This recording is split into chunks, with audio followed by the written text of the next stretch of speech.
Block स्तरीय उपभोक्ता सचेतनता कार्यक्रम अनुष्ठित।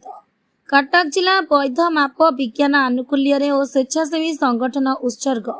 सहायतार कंटापड़ा ब्लॉक अंतर्गत नुआगाँ पंचायत कार्यालय ठारे ब्लॉक स्तरीय उपभोक्ता सचेतनता शिविर अनुष्ठित हो जाइछि।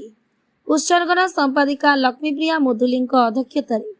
आयोजित कार्यक्रम में मुख्य अतिथि भाव 8 नंबर जोन जिला परिषद पीयूष रंजन मिश्र,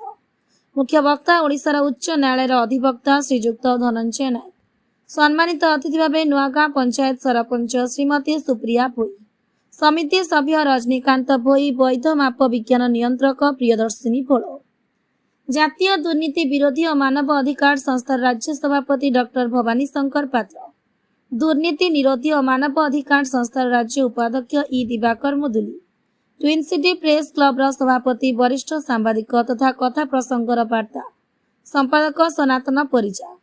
राजधानी कॉलेज छात्र ऐश्वर्या अपराजिता प्रमुख जोगदे उपभोक्ता किए, उपभोक्तार अधिकार, माप ओजन रे ठकेई, डिजिटाल ठकेई, सेवार गुणात्मक उपादेयता, स्वतंत्रता, मूल्यायन, विशुद्धता आलोचना सहित त्वरित न्याय पाई जिला खाउटी आयोग और राज्य खाउटी आयोगों सहायता नहीं पारिबे बोली उपस्थित अतिथिगण मत प्रकाश करते। कार्यक्रम में 70 ऊर्ध्व स्वयं सहायक महिला माने, अंगनवाड़ी कर्मी, आशा, मिशन शक्ति, एमबीके, बैंक मित्र माने उपस्थित थिले। एक कार्यक्रम को स्थानीय विभू प्रसाद भोई और स्मृतिरंजन बेहरा प्रमुख सहायता करते। ब्यूरो रिपोर्ट प्रमुख किला न्यूज। मैडम आप परिचय। नमस्कार, मुझे उत्सर्ग अनुष्ठान मेम्बर सेक्रेटरी। आज कार्यक्रम आम जो अनुष्ठान तरफ होता आ वैध माप तरफ आज कार्यक्रम बहुत मात्रा नुआगाँ पंचायत सफलता माँ मैंने बहुत परिमाण आसी उपस्थित रही आमर जनइबार था माँ मैंने सचेतन हेले केमी परिवार अन्य मानक सचेतन करें घरे जड़े जड़े सचेतन हेले 3 जन को सचेतन कर आम ये कार्यक्रम बहुत सफलता होती। सम्मान्य अतिथि मैंने बहुत लिगाल माने साइडटा कहते। मैडम परिचय दिंतु आज जो खाउटी सुरक्षा मंच आज आप पंचायत होता से विषय टी नमस्कार, सुप्रिया भई नुआगाँ ग्राम सरपंच। आज आम उत्सर्ग तरफ आम जिलार मैडम सार आसते आज खाउटी आम गोटे अवेयरनेस प्रोग्राम है आम जानवर आम के परिमाण ठकामी शिकार हो बहुत मात्रा महिला मैंने ठकामी शिकार होते तो आज जो प्रोग्राम आयोजन है आम जापारू जे आम आज केमी आम सचेतन हबू आम सचेतन हेले आम समस्त को सचेतन कर महिला मैंने हांडीशाल होती मुखिया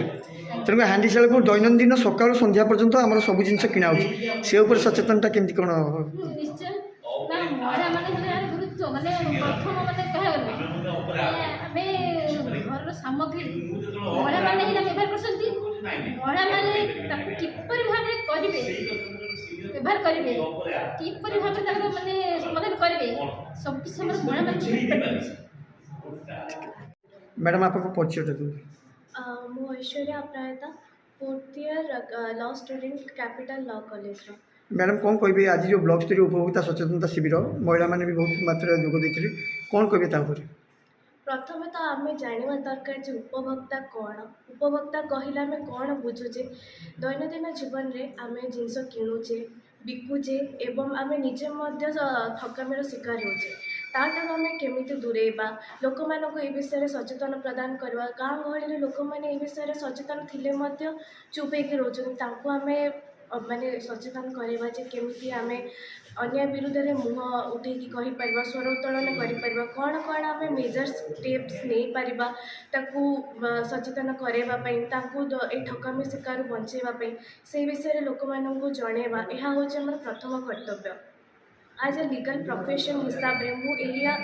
माने कहबी जे लोक मानकु सचेतन कराइबा होचे आम प्रथम उद्देश्य जेते लोक सचेतन हेबे सेटा आम पाई तथा आम देश पाई आगु उन्नति करिबार एक मूल लक्ष्य हो जिवो। तो आगे प्रथम लोक सचेतन हुअन्तु से माने जानन्तु जे खाउटी सुरक्षा केमिति होउची केमिति करि पारछे। ऑनलाइन रे मध्ये बहुत जिंस खेलुचंती बिकुचंती ता द्वारा मध्ये ठकामार शिकार होचंती। ऑनलाइन द्वारा आमे केमिति करि पारछे ऑनलाइन रे रजिस्ट्रेशंस होची आम ऑनलाइन द्वारा कंप्लेन मध्ये रजिस्टर करि पारछे कंप्लेन केस गुड़ाक देखि पारछे। तो आमे लोक मानकु यह सचेतन कराइबा जणैबा लोक माने ताकि ए सब शिकार बंचिबे